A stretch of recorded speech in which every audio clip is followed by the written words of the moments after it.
सांग माने सबुदिन से आलू पोटल खाई खाई मन विरक्त हो जाइथिला। तेणु भाविली किछि नुआ बनेबी। कौन बनेबी हाँ देखिली भेंडी आउ आलू। मन को आसिला भेंडी आलू पोस्त बनेबी। प्रथमे पियाज अदा रसुण टमाटर आ पोस्त को पेस्ट करदेली।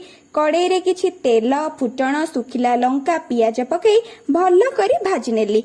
भेंडी आउ आलू पकईदेली एवं सेथिरे हळदी लुण लंका गुंड पकई भाजी देली। तापरे बना होइथिबा पेस्ट को पकईदेली।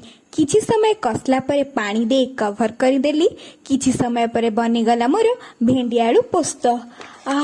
की बास्ना बास्ना रे तो भोक मोर द्विगुण हो गलानी।